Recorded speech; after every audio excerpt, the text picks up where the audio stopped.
எப்பவுமே நான் சொல்கிறது ஒரு அண்ணாந்து பார்க்குற மாதிரி அப்படின்னு வச்சுருக்காருங்க. ஜெயான் வந்து என்கிட்ட ஒரு காட் பற்றி பேசும்போது அவ்வளோ பவர்ஃபுல்ல. அவங்க பேசுனீங்கன்னா அவங்க ஸ்டார்ட் பண்ணால் அவங்க நிறைய சுரேஷோட பேசுவாங்க. அந்த அளவுக்கு சுரேஷ் அவர் நல்லா வளர்த்துருக்காங்க. அதனால் சுரேஷ் வந்து ஒரு பைபிள் டிக்ஷனரி காலேஜ் ஸ்டூடெண்ட் மாதிரிங்க. அவருக்கு தான் எல்லா சர்க்கும் ரொம்ப இருக்கும். இப்போ நீங்கள் ஏதாவது கலர்னீங்கன்னா எல்லாத்துக்கும் தெளிவுபடுத்துவார். ஆனால் உங்களுக்கு பொறுமை வேணும், டைம் வேணும். அந்த அளவுக்கு வந்து அவர் சொன்ன பிரகாரமாக ஆதியாகமம் தொடங்கி வெளிப்படுத்தின விசேஷம் எல்லாத்தையும் அவர் ஏன்னா தேவன்மேல இருக்க அந்த தாகத்தினால அதை தியானித்து முழுமையாக அதை சார்ந்து அப்படியே அவர் நிலை கொண்டிருக்காங்க. அது சுரேஷுடைய பிரதிபலன் இயேசு கிறிஸ்து வரைகளை நம்ம அது கண்டிப்பாக பார்ப்போங்க. அது அண்ணாந்து பார்க்குற மாதிரி தெய்வம் வச்சுருக்காங்க. ஆனால் சின்னதாக 2 வார்த்தை சுரேஷ் எங்களுக்கு தெரிஞ்ச ஞானத்தில் அவங்களோட பேசிட்டு போகிறேங்க.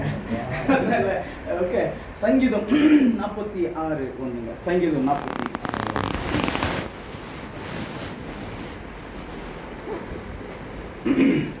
தேவன் நமக்கு அடைக்கலமும் பலனும் ஆபத்து காலத்தில் அனுகூலமான துணையுமானவர். தேவன் நமக்கு அடைக்கலமும் ஆபத்து காலத்தில் அனுகூலமும் துணையும். அடைக்கலம், தேவன் நமக்கு அடைக்கலம், ஆபத்து காலத்தில் அனுகூலமும் துணையும் மாணவர். இது ஏன் தேவன் சங்கீத புஸ்தகத்தில் தாவீது மூலமா அந்த வார்த்தையில் அவர் பேசியிருக்காங்க. அவருக்கு வந்த பாடுகள் மத்தியில் அவரை தேவன் நன்றாக என்ன பண்ணிட்டாங்க, ருசி பார்த்தாங்க. இப்போ சுரேஷ் சொல்கிற பிரகாரமாக தேவன் நல்லா ருசி பார்த்ததுனால அவருக்கு பாடுகள் அவருக்கு என்ன இல்லைங்க, ஒன்றுமே தெரியலைங்க இல்லைங்களா. அதனால அவர் தேவனே சார்ந்திருக்கிறதுனால தேவன் ருசி பார்த்ததுனால அவர் தெளிவாக என்ன பண்ணுறாருங்க பேசுகிறாரு. அவர் பேசும்போது நீங்களாம் பாட்டில் இருக்கீங்க. அதனால இந்த சங்கீத புஸ்தகம் என்ன சொன்னால் தேவன் ஆபத்து காலம் என்ன சொன்னீங்க, தேவன் அடைக்கலமும் ஆபத்து காலத்தில் பலனும் ஆபத்து காலத்தில் அனுகூலமான துணையுமானவர். ஓகே, நம்ம எந்த சூழ்நிலை தள்ளப்பட்டாலும் மனுஷர்களா இருக்கிற நமக்கு இந்த உலகத்தில் கண்டிப்பா என்ன இருக்குதுங்க, உபத்திரம் உண்டு. இந்த உபத்திரத்தை ஜெயம் கொள்ளனா நான் ஜெபத்தினால தான் என்ன பண்ண முடியுங்க, இத ஜெயத்தை நான் கொள்ள முடியுங்க. அப்போ இந்த ஜெயத்தை ஒரு கிறிஸ்தவனுக்கு எப்படி நிலை கொண்டிருக்குதுன்னு தான் சின்னதா பார்த்துட்டுங்க நம்ம ஒரு ப்ரே பண்ணிட்டு கலந்துடுறாங்க. ஏதாவது மிஸ்டேக் தான் தேசம் பேசு,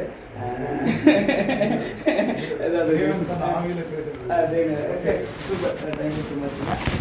அதனால என்னன்னா வாங்க ஆதியாகமம் 6ஆம் அதிகாரம் 7ஆம் வசனம் வாசிங்க. ஆதியாகமம் 6ஆம் அதிகாரம் 7ஆம் வசனம் படிங்க.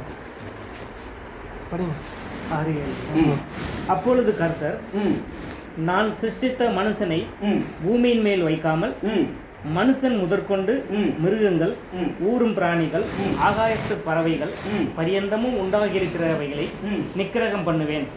நான் அவர்களை உண்டாக்கினது எனக்கு மனஸ்தாபமா இருக்கிறது என்றார். சூப்பருங்க. கர்த்தர் பிதாவாகிய தேவன் ஆதியாகமம் புஸ்தகத்தில் 6ஆம் அதிகாரம் நோவா காலகட்டத்தில் அவர் என்ன சொல்றாருன்னா, நான் மனுஷனை உருவாக்கினதும் மிருக ஜந்துக்களை உருவாக்கினதும் நான் இப்ப என்ன பண்றேன், மன வருத்தத்தை அடைகிறேன். ஏன் மன வருத்தத்தை அடைகிறேன்னா, இந்த ஜனங்களோ அவர் செய்கிற பாவங்கள் பெருகி என்ன பண்றாங்க, மிஞ்சி செஞ்சிட்டு இருக்காங்க. அதனால இந்த பாவம் அதிகமா இருக்கிறதால நான் உருவாக்கின ஜனங்கள் எனக்கு விரோதமா இப்படி எழும்பி இருக்கிறார்கள் என்றது என்ன பண்றாருங்க, மனஸ்தாபத்தை படுறாருங்க.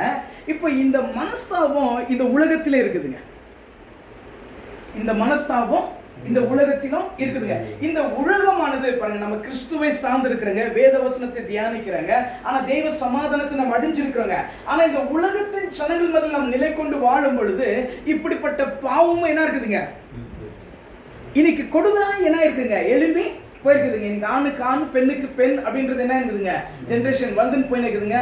ஒருத்தருடைய திருமண வாழ்க்கையிலிருந்து இன்னொருத்தர் நுழையறதுக்கத்தக்கதாக பாவங்கள் என்ன இருக்குதுங்க, பெருகின்னு இருக்குதுங்க. பிசாசானவர் இதெல்லாம் எப்படி பண்ணிட்டு இருக்காங்கன்னா, தவறே இல்லை, இது உங்களுக்கு கொடுக்கப்பட்டுக்கிற ஆத்தர், நீங்க என்ன பண்ணலாம், உங்களுடைய சந்தோஷத்தை இந்த பூமியில அனுபவித்துக் கொள்ளும்படி அப்படி இப்போ கூட அப்படியே என்ன ஆயிட்டுதுன்னா பாவங்கள் பெருகி போயிட்டு.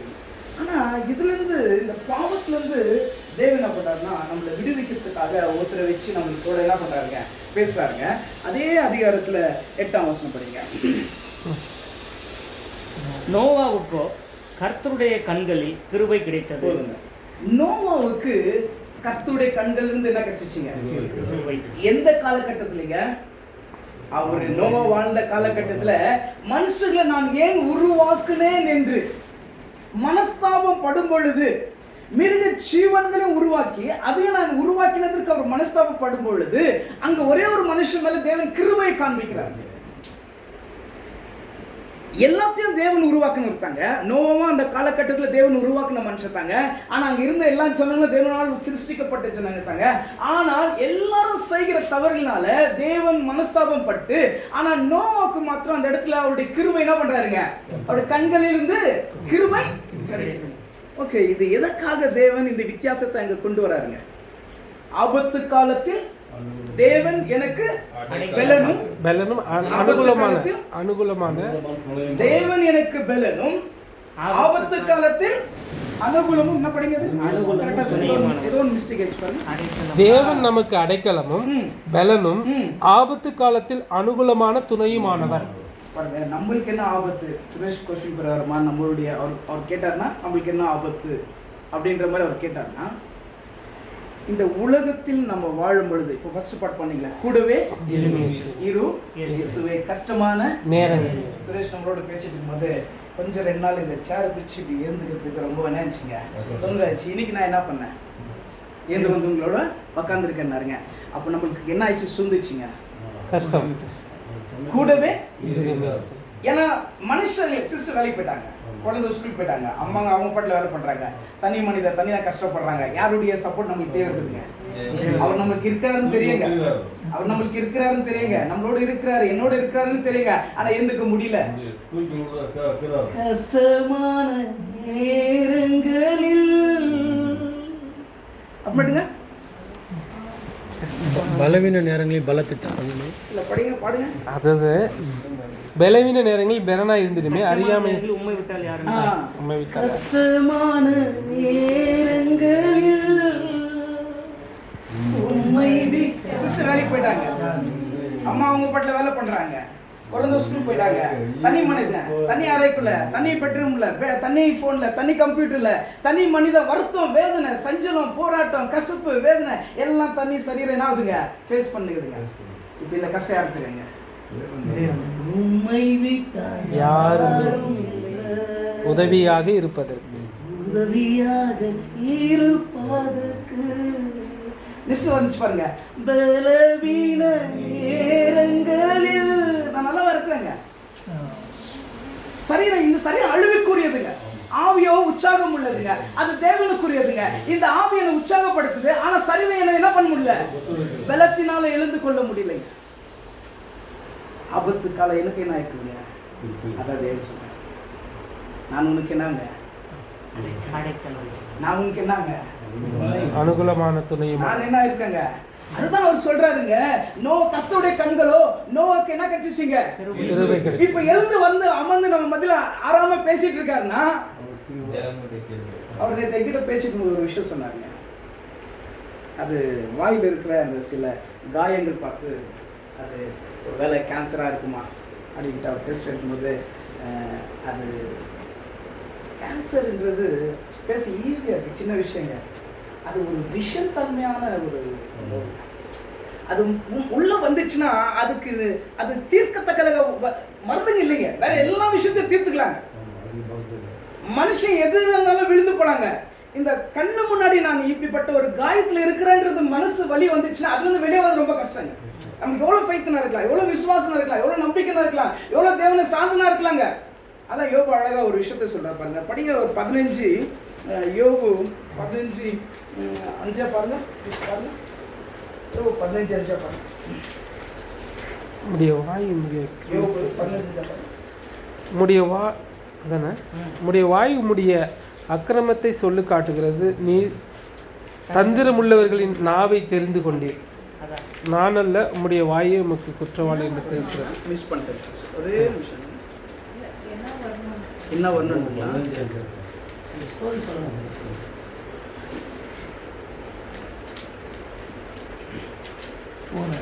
ஒரே நிமிஷம்.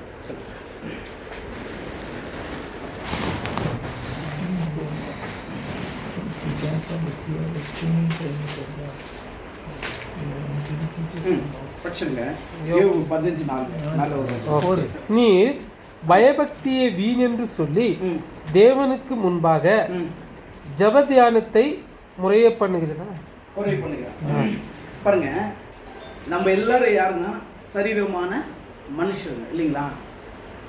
நம்முடைய விசுவாசமானது எப்படின்னா முழுமையா தேவனை எந்த விதத்துலயும் என்ன இல்லைங்க, நம்மளுடைய விசுவாசம் குறையுங்க. ஆனா ஒரு நோவு என்னை ஆளுகை செய்து அப்படின் பொழுது என்ன ஆயிடுதுன்னா ஆட்டோமேட்டிக்கா நம்மளுடைய விசுவாசத்துல இன்னும் உறுதியை தரித்திருப்போம். ஆனா யோபு போல என்ன ஆயிடுதுன்னா நம்மளுக்கு என்ன ஆயிடுதுங்க, சோதனை நேரிடுது. எப்படி நேரிடுதுன்னா என் ஜப தியானத்தை நான் என்ன பண்றேங்க வீணென்று சொல்லி, நீர் பயபக்தியை வீணென்று சொல்லி தேவனுக்கு முன்பாக ஜப தியானத்தை சுரேஷ் ஸ்ட்ராங்குங்க. ஆனால் சுரேஷ் ஸ்ட்ராங் இருக்கும். நம்ம எல்லாம் பேஸ்மெண்ட் மீட் பண்ணாங்க. நான் நைட்டு 2 மணிக்கு எடுத்துட்டாங்க. 2 மணி வரைக்கும் 2:40 வரைக்கும் சுரேஷ் இருந்துச்சு. ரொம்ப ஒரு வருஷம் உண்டாயிடுச்சுங்க. இல்லைன்னா என்னப்பா அண்ணாந்து பார்க்குற ஒரு நட்சத்திரம் சுரேஷ் என் லைஃப்லங்க. அவங்க கேரக்டரு அச்சிக்க முடியாது. சுரேஷ் பண்ணியிருக்க ஒரு விஷயமும் என் லைஃப்பில் அது நிகர் இல்லைங்க. அவர் என்னுடைய விஷயம் தான் எங்கே இருந்தாலும் இப்படி தான் நினச்சி இதெல்லாம் கண்டிச்சு மனுஷங்க. எனக்கு உங்களுக்கெல்லாம் சோதனை வசனம் பேசுங்க, எனக்கு பேசுதுங்க. நல்ல ஒரு தேவ பயபக்தியான மனுஷங்க. என்னப்பா கேன்சர்லாம் சும்மாங்களா? அந்த தொந்தரவு இல்லைங்க, தேவன் அதுலேருந்து விடுவிச்சிருக்காருங்க. ஆனால் அந்த பேர் கேட்கும் போது என்ன இருக்குதுங்க, மனுஷனுக்கு வருத்தம் உண்டாகுதுங்க. ஏன்னா அது தீர்ந்து போகிற நோவு இல்லைங்க, அது சாவடிக்கிற நோவுங்க. வருத்தம் மனசுல வலிக்குதுங்க. அப்போ என்னுடைய விசுவாசமே அப்படியே தளர்ந்து போகுதுங்க. அப்போ நம்முடைய ஜெபம் வீணாயிடுதா? தேவன் இருக்கிறாரா இல்லையா என்ன ஆயிடுதுங்க நம்மளுக்குங்க. இது எல்லாமே சோதனை உருவாகி. ஏன்னா நம்ம கிறிஸ்துவ சார்ந்ததா இருக்கிறாங்க. ஆனா அந்த சோதனைக்குள்ளாக போகும் பொழுது மன வருத்தம் உண்டாகுங்க, வேதனை உண்டாகுதுங்க. அதனால தான் கர்த்தர் சொல்றாங்க, தேவன் நமக்கு அடைக்கலமும் ஆபத்து காலத்தில் அனுகூலமான மாணவரும். பாருங்க, நோவாவுக்கு கர்த்தருடைய கண்கள் இருந்து கிருபை கிடைச்சிச்சுங்க. ஏன் கிருபை கிடைச்சிச்சுன்னா விசுவாசம் சொல்றாரு. பாருங்க, படிங்க ஆதியாகமம் 6:8.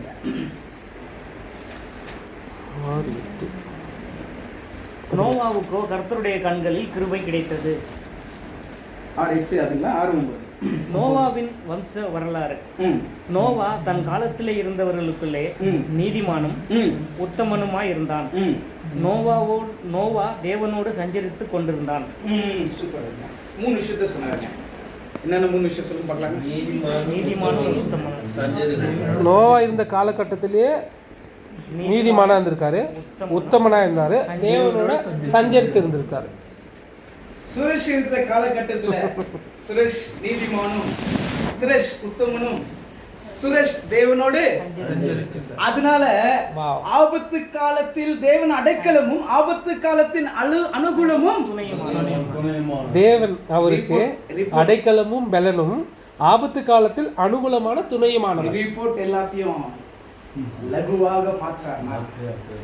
எனக்கு வந்த சோதனையில தேவன் நான் அவரோட நீதிமானா இருக்கிறதுனால, சுரேஷ் அவரோட உத்தமனா இருக்கிறதுனால, சுரேஷ் தேவனோட சஞ்சரித்து கொண்டு இருக்கிறதுனால அந்த ஆபத்திலிருந்து விடுவிச்சார். எந்த ஆபத்திலிருந்துங்க? அந்த நோவா காலகட்டத்தில் இருந்த ஜனங்கள் தேவனுக்கு விரோதமாய் சேர்ந்த பாவத்தினால தேவன் இவர்கள் அழிக்க வேண்டும் என்று தீர்மானித்து இருந்த தேவன் நோவாவை மாத்திரம் என்ன பண்றாருங்க? பாதுகாத்தார். ஏன் பாதுகாத்தாரு? எப்படி பாதுகாத்தாரு? 40 நாள் மழை, 40 நாள் அதான் இரவும் பகலும் என்ன இருந்துச்சுங்க. இந்த மழை தண்ணியை அது வத்தி போனா எவ்வளவு நாள் டைம் எடுத்துச்சுங்க? 1 வருஷம் 10 நாள். இவ்வளவு நாளும் தேவன் நோவாவுக்கு பிழை பூட்டி பாதுகாத்தாரு. ஏன் பாதுகாத்தாருங்க? அவர் மூலியமா நீதிமானாய் இருந்தாரு, அவர் உத்தமனாய் தேவனோடு. அதனால தேவன் என்ன பண்ணாரு? வந்த சேதத்தில நோவாவை எப்படி பாதுகாத்தாரோ அப்படியே வந்த சேதத்துல நம்மதில் இருக்க சுரேஷன் தேவன் என்ன பண்ணிருக்காருங்க? அதான் தேவன் பிள்ளைகளை தேவன் என்ன பண்றீங்க? ஒரு பொழுதும் இல்லைங்க. எனக்கு ரொம்ப கஷ்டங்க. 2 o'clock இந்த 2:40 இருக்கு. சுரேஷ் தான் நினைச்சிட்டு ரொம்ப பெஜாராயிடுச்சுங்க. இன்னைக்கு பார்க்க போறோம். அவர் இருக்காரா இல்லையான்னு தெரியாது. சொல்லிட்டு வரலாங்க. சொல்லிட்டு வந்தால் ரொம்ப சந்தோஷப்பட்டு எல்லாம் ரெடி பண்ணி வச்சுருப்போம். அவங்களுக்கு ட்ரீட்மெண்ட்டே வேறுங்க. ஆனால் சொல்லாமல் போனால் அது ஒரு நல்ல விஷயம், அவங்களுக்கு தொந்தரவு பண்ணாமல். ஏன்னா இல்லைன்னா எதாவது செஞ்சு வச்சுருப்பேன், நீங்களாம் சாப்பிட்ருக்கணுங்க. அதனால தொந்தரவு பண்ணாமல் போகலான்றதுக்காக நம்ம ஒரு இது பண்ணுங்க. ஆனால் ஆக்சுவலி அதான் சுரேஷ், நாம் எல்லாம் இந்த இடத்துல கூடியிருக்குதுன்னா நல்ல ஒரு மனிதன் நம்ம மத்தியில் இருக்காரு, தேவன் வச்சிருக்காரு. அவர் அப்பாவோடு ரொம்ப உறவாடுறதுனால யார் கச்சாலும் தேவனுடைய வார்த்தை சொல்லாமல் அவர் அமைக்க மாட்டாருங்க. நானாவது உங்களை புரிஞ்சுன்னு விட்டுடுவேன். அவர் என்கிட்ட சர்ச்சிக்கிட்ட ரோட்டில் கச்சாருங்க. அவர் ரோட்டில் என்கிட்ட கச்சிட்டு அவர் பேசி நிற்கிற விதம் பார்த்தீங்கன்னா பார்க்கணுங்க, கையெல்லாம் ஷேக் பண்ணிடு, நம்ம இப்படி பண்ணையா அப்படி பண்ணையா அது பண்ணையா. ரோட்டில் போகிறோம்லாம் பார்க்குறோம்னா நாங்கள் ஏதோ சண்டை போட்டுக்கிற மாதிரி ஷேக் பண்ணி அவன் பேசுறதெல்லாம் பார்க்கணுங்க. அவ்வளோ வாஞ்சுங்க, அவ்வளோதுங்க. அதனால் அவர்கிட்ட ஒரு என்ன சொல்லுங்கன்னா, அவர் ஒரு டிக்ஷனரி பைபிள் மைண்டில் என்ன ஆகிடுதுங்க, ஃபுல்லாக ரொம்பிட்டுதுங்க. நீங்கள் எதை கேட்டாலும் அதுக்கு தெளிவுபடுத்துகிற ஞானம் தேவன் அவருக்கு கொடுத்துருக்காருங்க. ஆனால் தேவன் இன்று சுரேஷுடைய ரிப்போர்ட்டில் எந்த சேதம் இல்லாதபடிக்கு நல்ல ஒரு ரிசல்ட்டுக்கான தேவனுக்காக நன்றிங்க. இதுதாங்க, தேவன் நம்மளுடைய ஆபத்தில் நம்ம கூட இருக்கிறாரா இல்லையா, நான் அவரோட கூட இருக்கிறேனா இல்லையா, இதெல்லாம் வச்சு நம்ம என்ன பண்ணலாங்க. அதான் சங்கீதம் 102 சொல்றாங்கல்ல, என் ஆத்மாவே என் முழுவதுமே ஏன் ஸ்தோத்திரம், அவர் செய்த நன்மைகளை ஏன் ஸ்தோத்திரினா உன்னுடைய பிராணின் அழிவிலிருந்து என்ன பண்ணியிருக்காரு, மீட்டு எடுத்தாரு இல்லையா. உன்னை சேதத்துக்குள்ளாக விடாதபடிக்கு சேதத்திலிருந்து மீட்டு தேவனுக்கு ரொம்ப நன்றி சொல்லுங்க. இந்த ஒரு விஷயங்க, நம்ம எல்லாரும் ஒரு பாடல் ஒன்று பாடிட்டுங்க நம்ம சின்ன பிரயத்தனம்.